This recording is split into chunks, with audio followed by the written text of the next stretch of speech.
In episode 27 of the Metabolic Academy podcast, Lynsey and I discussed Apple Watch straps, Speakeasys, mullets, mustaches, what I look like with a mustache. We also get into the flavors of ice cream we think our classes are and answer some tremendous questions that you all have about indicator lifts, rest intervals, and what to do if you've been away from a gym for a month. We would appreciate you guys giving it a listen. And as always, please leave those ratings and reviews on iTunes. Thank you guys.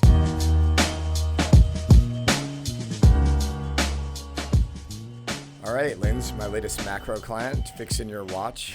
I want to make sure that I get my steps in. You know what I mean? Yeah, it's important. So I bought this this watch band off of Amazon. Nice watch band. I like leather.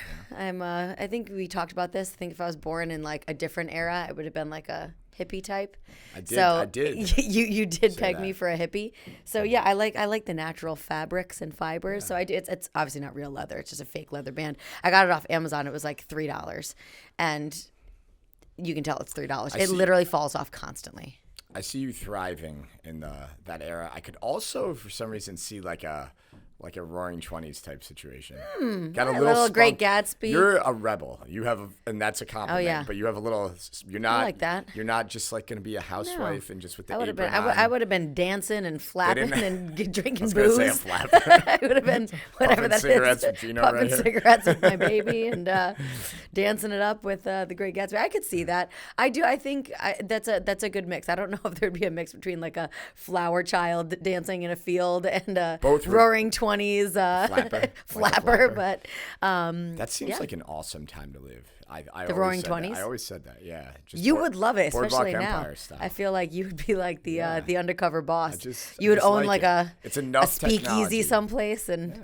Only let some card games. You can play a little blackjack in there. Yeah. Fix a couple sporting events. No one would know. Yeah. I could see that. That would be. I feel like that's where you would thrive. Yeah. What did we say for Drew? Did we say the 80s, 90s? Drew's 90s. He's Drew's so 90s. Drew's like the Fresh all the Prince. way, 100%. We always say that. Yeah, he would thrive. I think he did. I'm sure he did thrive in the 90s.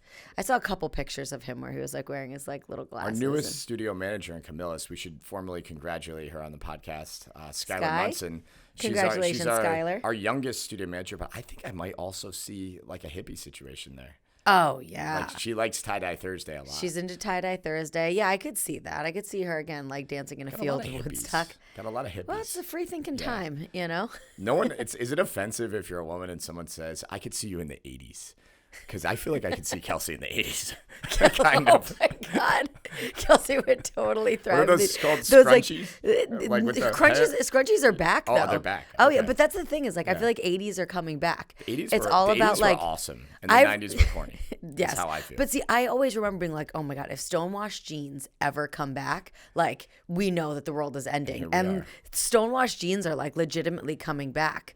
You know what I mean? Ripped like, jeans. Ripped been back jeans. For a couple years now. But, like the mom jeans where they, like, have, like, they're, like, tight in the waist. They kind of, like, puff out in the middle. All of that is coming. Mullets. Do you know that mullets have come back? Oh, yeah. It's like a legitimate thing. Yeah. Oh, yeah. The youths are wearing mullets these days. Utes. Is that what they're called? So 3 utes. It blows my mind, the mullet. The mullet is I think the mullet looks best when it's natural. If it's the mullet never looks best. If it's too, I think, you don't think Tim could rock a mullet? No, I think Tim could rock a mullet. You are already too in depth with his mustache. I hate when you do that. Now you're gonna give the kid a mullet. Tim, he would actually look hilarious now that I'm picturing it.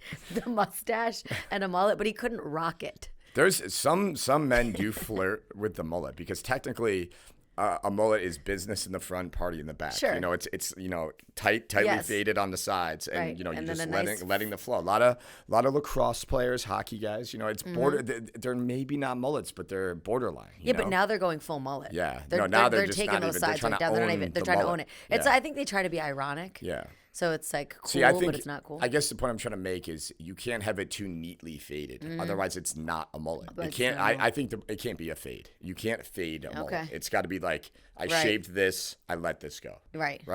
Like I think. And I can wear a ponytail in the back. And I can wear a ponytail in the back. It's long enough that you can, grab onto it if you college need football. to. A lot of college football players had mullets this year.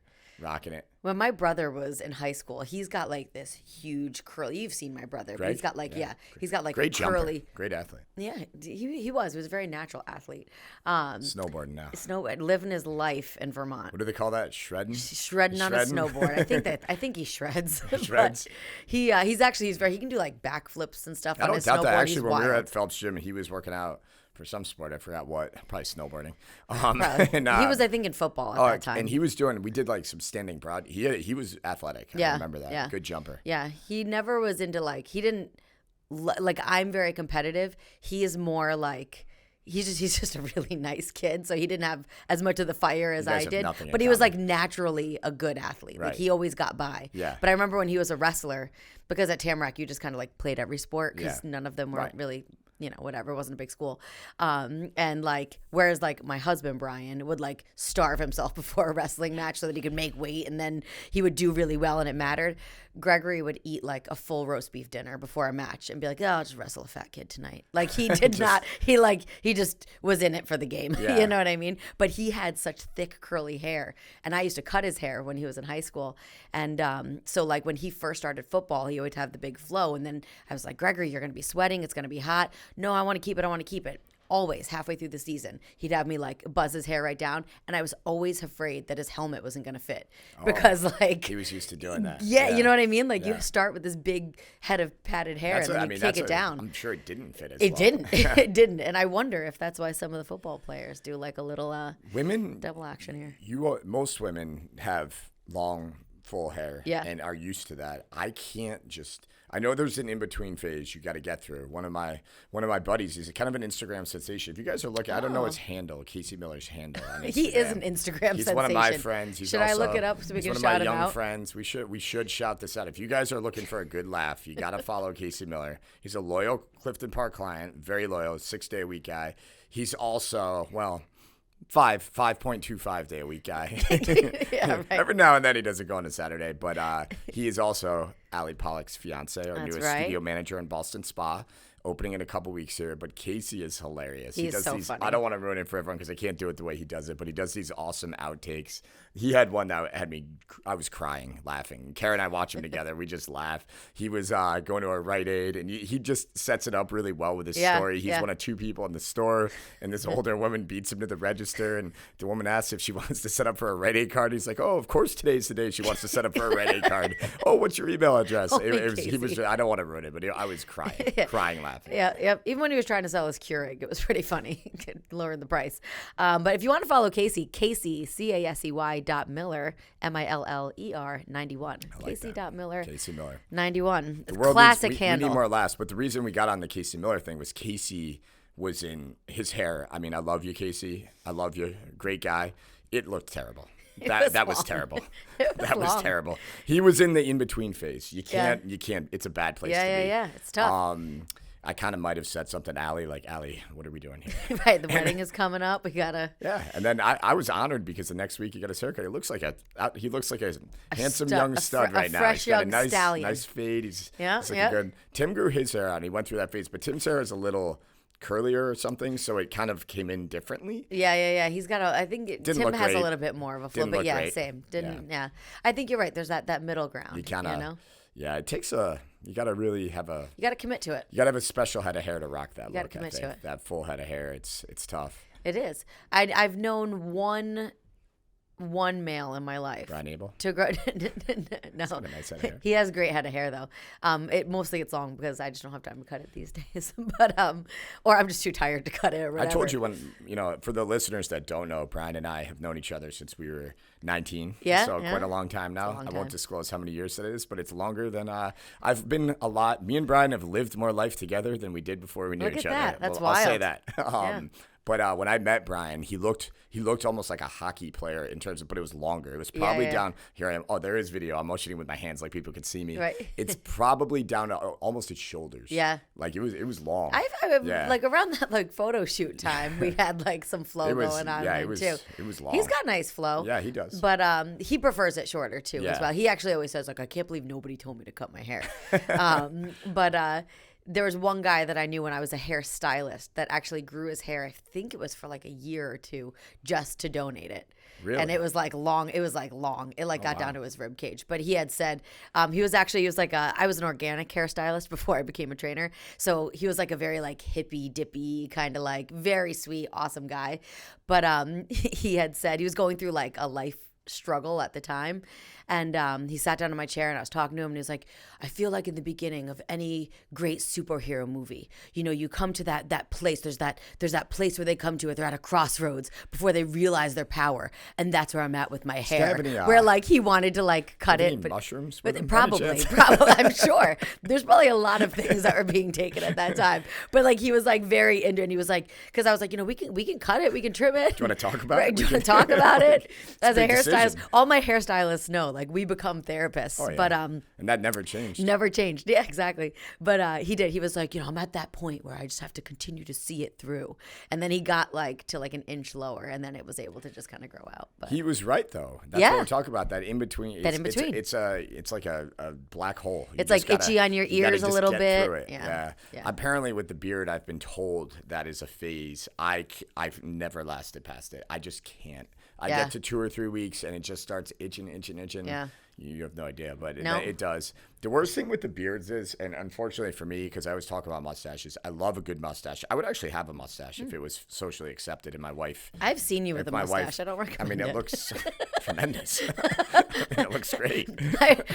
We can't do it, but if we could impose the shot of when you did that, was it No Shave November? We could do some things.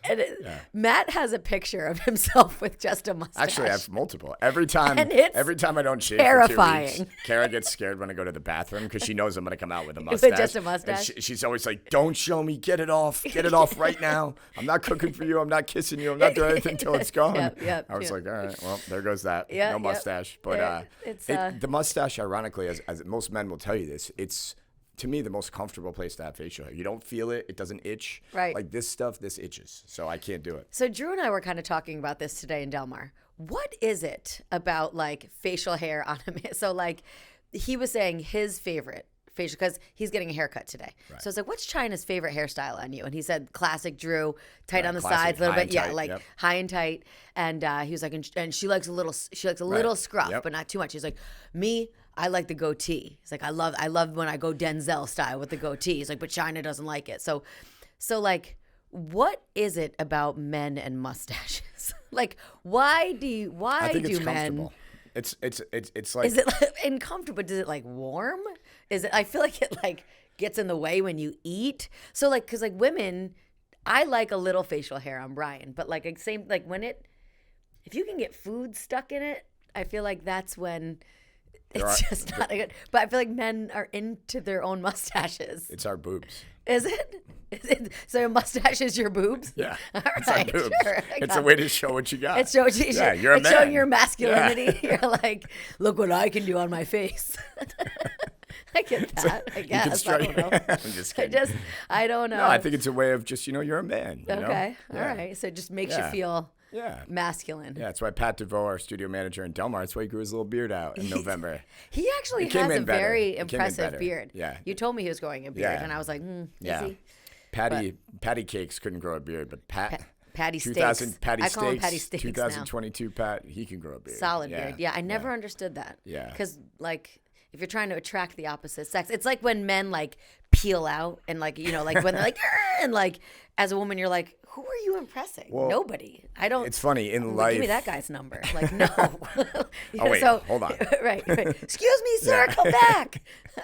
What's your phone number? So say the people that flash money in public and stuff like that. But I think self-awareness is a tremendous attribute, whether it's in business or relationships or just being a likable person. Usually are the most self-aware people. Yeah. And the older I get, the more I realize there's not a lot of people that have a tremendous amount of self-awareness. Actually, it's cool. At Metabolic, I think we have a lot of them, which is really cool. Yeah. And I think that's why we have such a cool community. Most people are kind of aware of who they are as people and secure in that, But I think you go out there in the real world and, man, it's a scary place. It's a scary place, yes. I think for our coaches, too, and that's one cool thing that's been, like, I feel like that's when as our coaches transition to the next level is when they become most self-aware. Oh, yeah. Because, like, everybody's class has a different flavor. And, like, if I try to be like you or you try to be like Tim or Tim tries to be like Drew, it just doesn't work. But once you find out who you are on the floor, and like that's when classes What's your start flavor? to transcend. I think my classes, energy, intensity, and fun. I think you're like a salted caramel. A salted caramel. Yeah, you're sweet, salty, and it's a great experience, but there's a little sweet and a little salt. Right. And Yeah. You got that in there. okay, I can see You're that. definitely not vanilla. I don't think I'm vanilla There's at all. nothing vanilla about I you. don't think so. I could see a little salted caramel. Yeah. Well, you got that little. You got Yeah, I like got a little- your I got a principle little in salt a to good it. way. That's why I actually, and the clients can probably relate to this too. And I teach the younger coaches this a lot. I think as a coach, being principled and being convicting in what you believe and standing behind that when you communicate with the clients, sometimes you have to have tough conversations, or you have to remove a kettlebell that's too heavy, or you have to politely, of course, inform someone that they're doing something incorrectly. Right.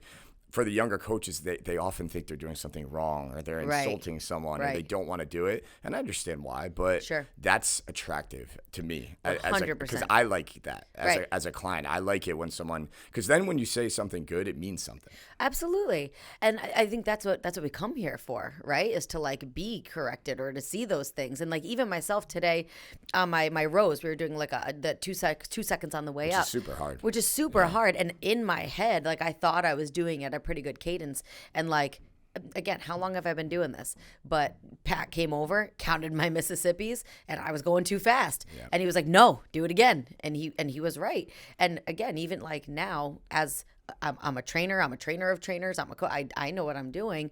But like when you get that correction, it's like, oh, thank you. Like I should have been doing it differently. So I think, I actually got in trouble today, and I was working with some of our newer coaches in Del Mar, and talking to them about, some of the form issues that I had seen during the class and, how to work with that. And one of the clients came over and was like, "Stop telling them this stuff. Stop it." And I was like, no, this is what you guys come here for. And we had a really good conversation about it afterward. But yeah, I think the coaches that are able to kind of, knock people down to their knees. Cindy, was it? It wasn't Cindy. She's in Florida. I was talking. Everybody's going to Florida. I'm jealous. Get some nice sunshine. Actually, Brian's parents are both going to Florida for 2 weeks in like a couple weeks from now in February. And Brian was like, sounds amazing, all mad because they're our childcare. Yeah. And I was like, it's a beautiful thing for your parents. Yeah, Can we be happy for them, please? Joking, of course. But yeah, I think a little bit of salt is a good thing when you're on the floor. I think so too, and I think as coaches, we all like when we go into the workout too. I think what makes Metabolic so cool is, we genuinely mean what we say. When you look to your left, look to your right, and you see a coach in your class, it's because they want the same experience that you all do as clients. We become clients, even me. Yeah. I created this program, but when I'm in that class, I take more satisfaction over Pat DeVoe calling out my rep cadence than I do someone telling me how great I am. 100%. Because I know from being self-aware, I'm really not that great when I'm in the gym. So I don't need someone telling me that all the time. It's just, as you get older, you become less sensitive to that stuff, and you want to know what you can do to get better. Yeah. And I think that's a personal thing, but that's how I feel about it. Yeah. There's certainly a way to do that with people. Not everyone wants it that way, and I think you got to be tactful, and you got to be able to read the room and read people and kind of get what they want. But I think when I'm coaching my classes, I really try to. The salt only comes out of a place of, you said something the other day to our coaches, which I thought was awesome, where you were talking about you need to bring everyone's capability on that day out of them on that day. On that day. And you need to bring that capability out of them, though. Yeah. And that doesn't matter if you're a 67, 68-year-old grandmother or a 22-year-old college student. Right. All right. It doesn't matter. Right. Whatever you have that day that you can give an appropriate workload, we need to get that out of you. Yeah. And I've gotten back in the gym. I'm coaching a couple of days a week now.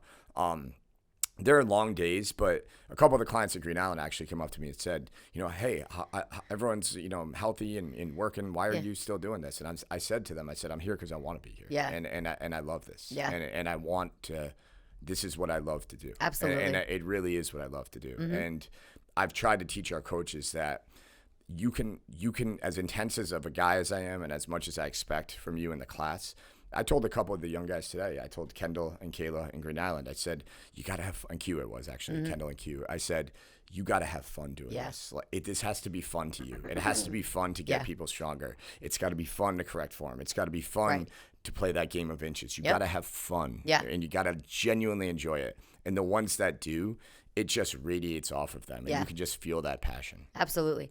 Yeah, I think Kelsey and I were maybe talking about this the other day. I feel like we all have conversations and they all kind of blend in together. But we were talking about that same thing about like, coaches having fun on the floor. And it's that fine balance because like you said it. When I'm out on the floor, it's the most fun 45 minutes. It's intense and it's amazing. But I think where it gets lost in translation, it's almost like, when you're practicing a sport, like if you want to, winning is fun when you're in sports, like that's a great time. You're going to have to kind of put through some like tough practices, but if you practice hard and you hold yourself accountable during practice, then you get to reap the benefits. So it's like yes, we want these coaches to have fun, but there's also that fun in finding out what everybody's what their best is. It's not just out there like dancing in the middle of the floor. Like, okay, that's going to get old. You know what I mean? And then on the flip side of that, if they go too far the other way and they're almost militant and regimented with, Lynsey told me to say 3 names, so I must say 3 names. I think it's a lot like a sport. If you play basketball, it's kind of worrying intricately about your cuts and your steps and did you set a screen at a certain spot on a certain play, but you're not even remembering what the end goal was, which is to allow your teammate to score a basket. That's the whole purpose of this. It's funny, my brother and I actually had a conversation about that because my brother works, for those that don't know, in professional basketball. He does contract litigation for the Detroit Pistons. Mm-hmm. He's an attorney. He's got a sports law background. My brother was a former attorney, and he's got a law degree from Tulane, and he specialized in sports law. But he actually said, even at the professional level, they have guys that don't think about why they're setting screens or why they're doing certain plays. They just militantly do it. And they forget that the end result is to score a basket. Right. And so I think the end result of all that we teach our coaches is to get the clients to have a great experience and to get them stronger. Right. And to get them stronger. Safe. Right. Yeah. I think that's it. And the best coaches are the ones that can kind of like throw it all together. And it takes time. It's a lot. I think it's the perfect analogy. You always talk about that. Like, it's like a good bartender, you know? Oh, yeah. Like when you go to a bar and it's a packed bar and you go up and order a drink and they just, they're serving it to you. I could get back fine. there. Like, I could do that. Right. You think like, oh yeah, no problem. I could be a bartender. Like look at, they're having a great time. Listen to music. They're throwing drinks around. But like if I got behind a bar and a bit like, oh my God, I could never do it, And so I think coaching and what our coaches do is a lot like that. From the outside looking in, it just looks like great music, sports clothes. You get to just kind of run around and make people sweat all day. But there is so much that goes into it. It does require, in my opinion, a significant level of intelligence to do it the right way. Because you're juggling form, you're juggling the client experience with having them near their friends in a room, which does matter. Yeah, and we are aware of that. And honestly, I can bring a weight to you. And for clients who ever take my class, if I ever put you in lane 5 or lane 6, it's not because I don't think you're strong. And that goes for any of our clients, but especially me, because I'm more apt to put you near someone who I think is going to push you and motivate you. Yeah. Because I will bring a weight to you. Oh, absolutely. I will bring it down to you. Yes. And I do that every single class I coach. I'm similar. I bring weights down. Yep. And I will bring a heavier load to you. Yeah. But I want you to get that experience. Right, next to your squad. Yeah, because that matters. That matters so much. Yeah. And the community aspect and the way people feel that, because getting stronger in itself is great, but at the end of the day, if you're a female who's floor pressing, the 40s and you go to the 50s, is that going to change the game in everyday life? Probably not. Right. Okay. Is it a great, awesome hobby that's going to keep you healthy and fit? Sure. Yeah. All right. But you know what will change the game in everyday life? The confidence and the self-empowerment you get from feeling that 40 to 50 pound jump. Right. So if we take that transcendent feeling and get our coaches to apply that to the clients and get them to make them feel better, I think that's really what it's about. Yeah. To me. Absolutely. Yeah. And that's what getting stronger is about. Yeah, it's that confidence. There's nothing like it. And you're right. It transcends into everything. And then when you get multiple people in a room doing that, that's when you feel like the roof is going to blow off. And I'll be honest. I think that's why I took to strength training so much, because I was a kid, single parent household. My younger brother is more outgoing than I am. And so in sports, I never had, a father figure telling me to be more aggressive or do this or do that. So I was always just, I did what I thought I should do, but I was shy, I didn't have that. Right. So I didn't have confidence. I didn't have confidence in my own physical abilities. Right. And the cool thing about lifting weights and getting stronger and strength training is you don't need anyone to tell you. You can feel that. Yeah. That's something you feel. Yeah. And that is just so awesome. It's to this day, one of the best feelings I've ever achieved in my life is feeling a lighter load, a load that was once heavy, feel not heavy. Yeah. And that's just so empowering. Right. And you're the only one that can do it.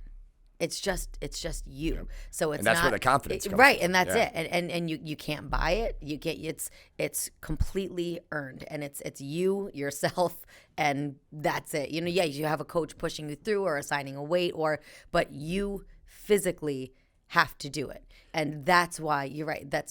It helps confidence in everything because it's such a cool feeling. I was looking around the room today at our 6:15 a.m. class and even our 7:30 class, and we have assemblymen in there. We had lawyers, we had doctors, we had teachers, we had nurses, we had firemen, we had police officers, we had everything in there. Students, everything, and restaurant owners. Like we had everything in there. But the coolest thing about coaching is you can treat everybody the same. Yeah. And you know what? When you walk through those doors, you are all the same. Yeah. You're absolutely. all the same. You're all there. You're on a team. Right. You're all on a level playing field, and you're all there to get stronger and get better. But there's no social status in there. Right. You know, and we pride ourselves on that. Oh, 100%. We really pride ourselves on that. And listen, when you take any group of people, you're naturally going to have small groups of friends that appear and stuff like that. But I would never want someone to say that Metabolic is a cliquey place. Oh, yeah. Within those communities. Absolutely. I've had people tell us we're a cult and stuff like that because we have our own podcast and things like that. Yeah, you know, little things. And because we brand all of our coaches. But no, I'm just kidding. No one's gotten the tattoo yet. I'm still stunned at that. Who's the first client that's going to get a tattoo? I shouldn't have said that. It's going to happen now. But you get if I said a free lifetime membership, I think I'd be in trouble. You might get a couple. I think there'd be a lot of tattoos. I think I'd be in trouble. No, but I think that's what makes it special too, is having that level playing field. I think that's so cool. Oh yeah, we had a guy, Adam, that started last February with his fiance. And when he first started with us, he had said, like, you know, I'm not doing this. I'm here because my fiance wants me to do it. Like, it was during a free month promotion. And by the end of the month was kicking ass, taking names. You know, he's one of the best clients in the world. He's just amazing. But he actually joked, and after he signed up for his membership, he walked by the M on the wall and pretended to slit his hand and was like, "You won, you won. I'm surrendering to the cult." Oh, I thought we were doing more mafia stuff. That's what they do in the mafia. Is that what it is? A little blood, no. But he was funny. Burning candle. Oh, Jesus, I don't know. You're so weird. I'm not. Hey, mafia guys listening, I didn't say that. She said it. Something weird about that at all. That's right. I should be careful. I got a lot of Italian they make you roots they make you hold the burning candle and say, if you betray this blood oath after they've given you a little cut on your finger, you'll burn in hell like the candle on your flesh. Oh. That's what they say. So the candle isn't burning them, right? They're just holding a candle. They're holding like the end of a flame in their hand. It doesn't hurt apparently. So they're not holding a candlestick. I'm imagining. No, they're holding like a flame. Like the flame part. Yeah. Okay. Yeah. After they cut their hand, I bet that doesn't feel great. Yeah, I don't know. It's a macho thing. You say it doesn't hurt, it doesn't hurt. It's like a right? mustache. It's like mustache never hurts. Mustache feels amazing. I think mustaches hurt a lot. All right, folks. Well, we didn't get to a couple questions last time that we had, so let's keep this thing going. Welcome to our podcast about nothing. let's answer Seinfeld some questions. is one of the greatest shows of all time, true. and it's the show about nothing. So it's genius. So first one we're gonna ask, and I'll just kind of bounce this one at you, Lyns. Okay. What's the best advice you have for affording a healthy lifestyle? I think this is kind of a financial question. Yeah. So. I mean, I think if you're looking to afford, I think priorities are everything. You know, I always laugh at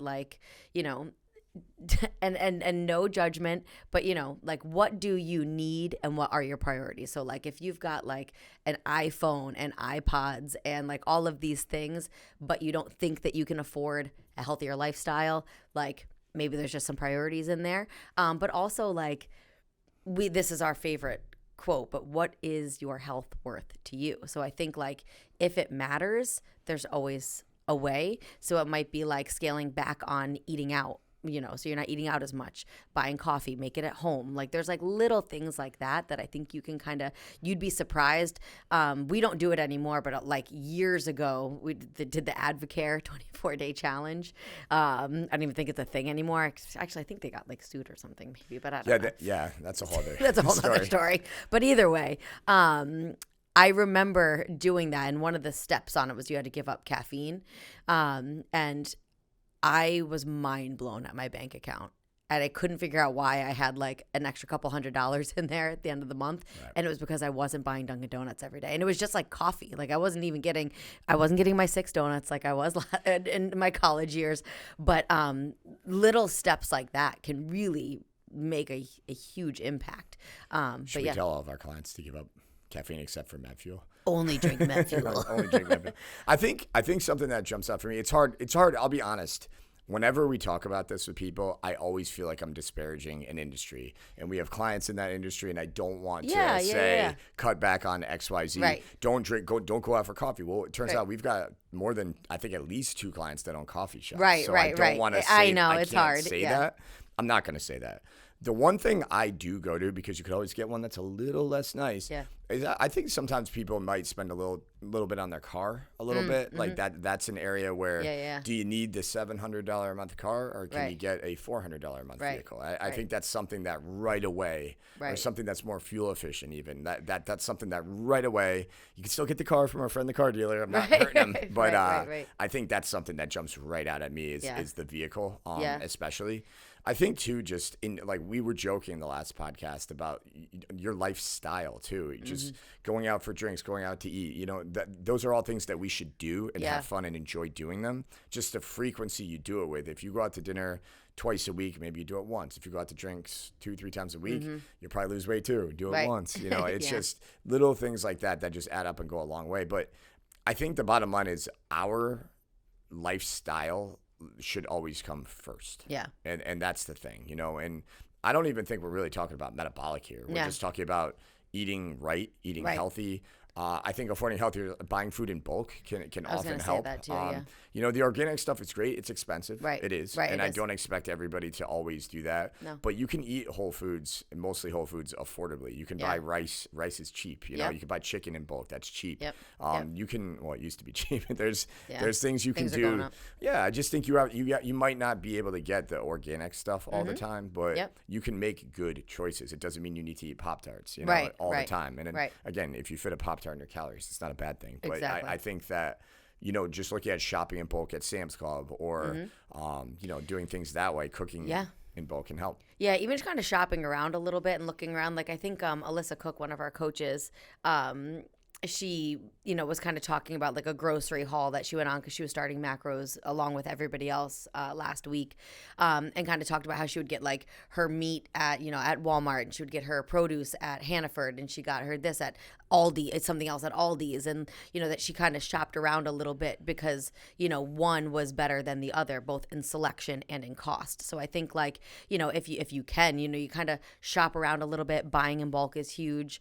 I think that can also help you afford kind of more of an affordable lifestyle, and like a you can get a big thing of like lettuce, chop it and make salads for the week, and you know what I mean, kind of making things in bulk. I do it every week. I make a big pot of rice, and then I divvy it up and eat it throughout the week, and Gino can eat it, and So I do like mafia stuff. I also lately have in all seriousness, I've gotten really into like financial stuff. I think in another world I would have liked to be, and seriously, I would have liked to be a financial planner. I find it interesting. I like the investments. I like all that stuff. You're also a gambler. I'm a gambler. Yes, I am. But I will say this. I think that I've convinced my wife of this. I've actually turned her. Yeah.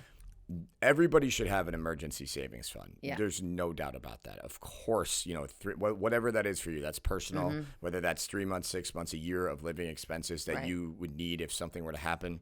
Completely understand that. And that's not always possible for everybody, but if you do. But there are people who kind of take that on the other extreme, I know, and my wife was one of these types of people where just saving in a low interest savings account that's not really doing anything except showing you a number, right? Yeah. And so what I would say is there has to be a point where beyond an emergency fund and savings, unless like to your point, what is your health worth? Right. Like, what are you saving for? Right. Right. Invest in yourself. Right. That investment is going to yield way better returns. Great returns. Than something in a, 1.6% interest savings account right now or whatever it is. Right. Especially with inflation, it's probably worse. Yeah. But I mean, I think that's something you really ought to think about. You know, of course, again, don't take this as don't save for a house, don't save for a car. I'm not saying that. Right. But I'm saying if you are in a situation where you're saving for a rainy day or something like that, maybe you ought to kind of look at how those finances are dispersed, and maybe you can invest a little more in yourself. Oh yeah, and I mean, I'm in no means a financial planner or anything like that, but I think you might be surprised if you actually wrote out. Yeah, it would be a terrible one. I never know how much money is in my bank account. As long as I can put gas in my car, I'm happy. Most people don't. But I think if you actually wrote down what your expenses are each month, like your hard expenses, and you write down how much money you make, and then you look at, okay, what do I need to pay my bills? How much do I have left over on the month? And then kind of divvy that out again in terms of priorities. You might be surprised at how much you are spending on other things or how much money you are left with at the end. And, and then you can kind of divvy that up a little bit. But I think if you're not writing a budget and you're just kind of buying this here and buying that there and just kind of spending and kind of tallying your bank account a little bit, you're probably not using your money as good as you could be, or making it go as far as you could, set a budget for how much you're going to spend on groceries and how much you're going to spend on whatever. And then you'll see what you have left over. Yeah. And I'll be honest, and this is just me, even if I couldn't completely afford Metabolic or a healthier way of eating, but I could afford to kind of live month to month with some type of credit card balance, I'm being honest when I say this, I would do that. Yeah. Because I feel that strongly that it is that important to be a healthier person, and that in the end you will be somehow, some way rewarded for that. Right. I don't know how, but I think that does come around, and I think I'm being open about that. And I'm being open about that because I did that for a very long time. I always ate right. I always had a gym membership. Right. And I had a credit card debt. Yep. But I don't regret it at all because I think it all got us to where we are today. All right. So we've got by the way, if I was a financial planner, I think I just advised everyone to not save money and go into credit card debt. I'm pretty sure I did. I think you did. It's not what I was saying. Terrible job. Don't hire Matt as your financial planner. Stick to writing workouts. Shout out to Dan Miller though, because he's one of them. So let's see. How do you choose your indicator lifts, and why 8 weeks?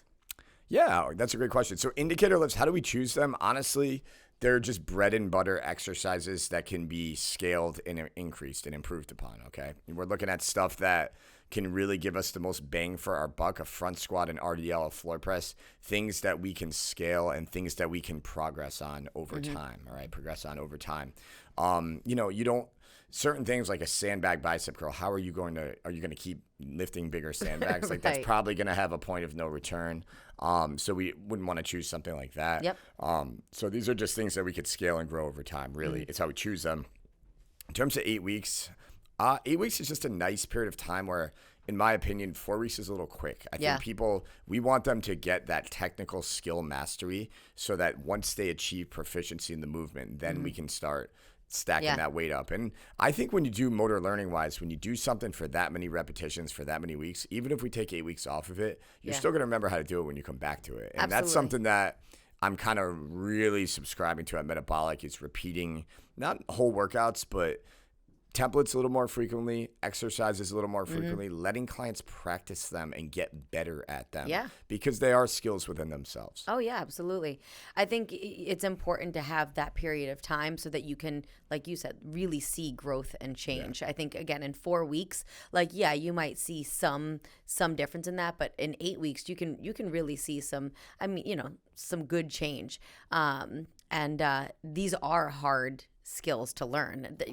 Not hard is maybe a harsh word, but they are very technical. So I think, giving yourself that 8 weeks to really break it down and see it week after week after week, by the end of that 8 weeks, you should be, pretty skilled at it. And then you can, again, just feel better. I was talking to a new client today in the gym, and she was like, oh my God, I'm so out of shape. And I was like, no, you're not.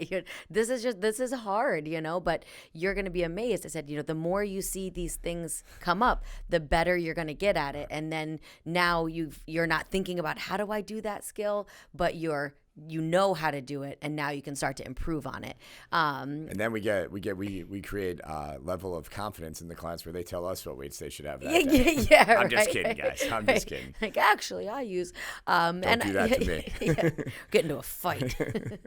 Never. I would never. There was a client who I think he forgot. He hadn't had my class in a while. Great guy. He came up to me and I gave him a weight, and it was one of those 5-round workouts, and I'd planned on ramping him. Yeah. But he kind of came up to me. He's like, "Hey, I think I should have this." I was like, Get in there. I'm going to take care of you, buddy. Right. And then today he came up to me. He was like, "That was dumb. I forgot." Oh, yeah. I would never. Never. If you question it's like going up to a weight, chef and telling him. Just there's a big target on your back. It's like game on. Another guy came up to me the other day. I don't know what's in the water over there. He said, "I'm going to really need you to step up to me today and give me a great workout." He'd never had my class before. And there were veteran clients around him when he said that, and they kind of started cowering and just running into the room. Oh yes. He's a good kid. We were messing with each other today. All right, Lyns, we can discuss this because you've had a big part of this. But how do we come up with the time between sets when we program workouts? I mean, you've programmed. For those that don't know, Lynsey has been involved with that in the past. Yeah. For a while, everybody was yelling at me for the workouts. It feels good that Tim's taking the torch on that. If you ever had a workout that consisted of bucking hops, twisting pistons, and bottom burpees, that was most likely Lynsey. Anything with a mini band and, So the time between the sets, honestly, it's we think about how long clients are going to need to recover from one station to the next, getting in and out and making sure that time is appropriate. Honestly, this is part of the reason why we do the workouts ourselves. We've done templates before, been like, that feels a little fast. Let's add 2 seconds, or that felt a little slow. Let's take away a couple seconds. So I think it's been just kind of fine tuning over the years, and knowing how long it takes clients and ourselves to get in and out of a set. Enough time to recover, but not so much time that you cool down too much. Yeah, I think too, we always have a certain length of time we want the template to take. So if we have the ability to have a little more rest, we would love to do that. Yep. We also want to stick to the marriage of strength and cardio. So we want to keep rest periods pretty brief and moving pretty fast. And little secret to all the clients listening, we know a lot of you guys start your sets a little bit on the late side. Yeah. so we know the rest period isn't really the rest period, especially if you stop early. Right. Say we do a 40 and 40, it's 40-20. For a lot of people, that might be 35-25 if we're being nice, or it might be 30-30, a little more like that. So I think that knowing that helps too. But I mean, you won't see us do more than 20 seconds of legit rest. If you get a workout like bridge where there's 30 seconds, you're doing something in between. Right. The way I see it, you can always scale down on that intensity. Yeah. I think, in fact, you added a 5-second transition to one of the complexes because we know that people are going to take at least 5 seconds anyway. Tim and I increased we increased the work time by 5 seconds. That's what because we knew he wanted to write it as, I think Tim wanted to write it as 30 seconds on, 5 seconds off. Right. And I just said, let it roll. I just said, dude, too many bells. Let's go 35 or 40 it was. And I was they're going to take the 5 seconds. Right. Because we take it anyway. So client asked, out of the gym for a month, what should I expect when I come back? I think talking about probably, I'm guessing, like soreness and or how we should ramp back into it. Yeah, so if you've been out of the gym for a month, I would encourage you to communicate that with your coach, because I think there's a way to do this where we can build your confidence and self-esteem so you don't feel like completely starting all over again. I'm not going to lie. I mean, if you're a veteran client, it's going to be a little bit challenging because you got to expect to not be where you were, and you can't get down on yourself for that reason. You got to expect that, okay? So I think, honestly, that's a realistic expectation. Why would you be as strong as you were? You haven't been training. So that makes sense. I would expect the soreness to be more intense than it typically is. I think work capacity and the ability to recover is something that it's trained. Yeah. Obviously, nutrition and rest play a role in that, but it's not the only role. There's other things that factor into that, and that's one of the benefits of either full body training or the A-B split that we do with chest, back, legs, shoulders, triceps, biceps, and hamstrings, is your frequency of exposure is high. So it's like the analogy, I won't bore you guys, it's like the analogy I gave last time with the sunburn. It's like you're getting that high rate of exposure so you can recover and stay out in that sun a little longer. So, I mean, I would expect soreness. I would expect a decrease in strength. Sounds amazing, right? But at the end of the day, I would also expect you to feel good. Yeah, absolutely. And feel better. I think you nailed it. I think for just pace yourself coming back in. Like you said, you're not going to be as strong as you were a month ago, but know that it's going to come back quicker than it did the first time you joined the gym. So it's a quicker turnaround until you feel like yourself again, but you're not going to feel like yourself in that first workout. So talk to your coaches and pace yourself. Don't spend all of your money too fast because you want to get back in there and you're happy to be back in, and that's great, but like you've got to pace yourself a little bit. But when I came back postpartum, that was like one thing that Brian said to me like 3 times before I left the door. Like I was going for my first workout. I was so excited. He was like, Lyns, be smart, pace yourself. You haven't worked out in a while. And like, I did, but probably not good. It was also Lunge City, my first workout back. And so I was like walking up and down the stairs sideways, but pace yourself, guys. Yeah, we have the Tale of Two Cities. You reminded me, we have Courtney, there's a lot of employees in Metabolic that are pregnant right now. Just had a baby. So something in the water. Yeah, there is. I knew this day would come. No, I'm happy for everybody. We have Courtney West, studio manager of Clifton Park, is pregnant, and our regional manager, Kelsey Donahue, is pregnant. And man, it's like the Tale of Two Cities. Courtney, if you ever watch Courtney train, pregnant or not, her form is like. This is not to sound strange, I like watching her work out because it's intense with technical mastery. Yeah. It's so impressive. Yeah. People don't realize how hard, and that just says so much about her as a person, how disciplined she is. Yeah. Because that takes mental discipline with physical ability to do that. That is very, very tough. Yes. Very, very tough. Yeah. She's willing to fail with good form. Yes. And work that hard to do it. Mm-hmm. Anyways, I have her on one end of the spectrum being very technical, very safe during her pregnancy. Not being light, but just. And then I have Kelsey. What are we going to do with Kelsey? Kelsey's hiding I think Kelsey, the big blue kettlebell under a towel so that we don't see it. On Instagram, even though we're doing waiter holds or something, and Kelsey had a towel draped over her entire thing, and I looked at her and I said, did you put that on there so I wouldn't see what color that was? And she almost got red. Yeah. And she started smirking, and I said, man, I was born, Kels, but it wasn't yesterday. She just can't help herself. Yeah, she might need a straitjacket for the last month of her pregnancy. We might just have to. Yep. Yeah. I can't wait to see the little human that she births. In the Roaring 20, in 1922, they smoked cigarettes and did whiskey shots. In 2022, they do 97-pound waiter holds. That's it. I'm not sure which one's worse. Yeah, exactly. Yeah, no, Kelsey's a beast. But yeah, you gotta pace yourself. You gotta know. Right. Know when to hold them and no one to fold them. Know when to hold them and know when to fold them. That's right. We got time for one more? Let's see. Sure, we always do. All right, so let's see what we got here. So, Matt, are you planning on expanding your locations? For example, Rochester? Yeah, so we always are looking at different markets and different opportunities. That's something as we had been transparently more aggressively pursuing that before this latest rendition of COVID. So, you never that kind of put a pause on some of those activities. But we've recently started looking again, and I definitely think our model works really well in upstate New York in a variety of communities. I even know in the capital region, we've recently been kind of eyeing a couple situations as they come up. I'm not going to get everyone excited and say where, when, or what, but we always, as I get older in business, I learn to be open-minded, and you just never say never, and you never say no, and you hear things out, and you think about things, and you go from there. But I mean, I have never actually been to Rochester. I've studied the area very, very. I know a lot about the area. I know Victor, Pittsford, Webster. All of those. It's a very affluent, nice city. And I think it's got a very great population, great base. Probably a lot of Bills fans out there, I'm going to guess. But it seems like a good. I think Rochester actually has the most breweries per capita in the United States. I think I read that they have a ton of breweries. Wow, there. I wouldn't have known that. Yeah, so it's you with all your, you like juice bombs and all the IPAs. Yeah, so. I mean, I'm super into beer. I see you going to Fiden's after you go to Colony to get a little six-pack. Always. Shout out to Fiden's Brewery. For the Colony clients that don't know, there's a brewery right around the corner from you amazing. guys. Fiden's. It's Fiden's. my buddy Pat's favorite brewery in the area. All right. Yeah. For anybody that, so here's a little tidbit about me. My favorite drink. Stoli.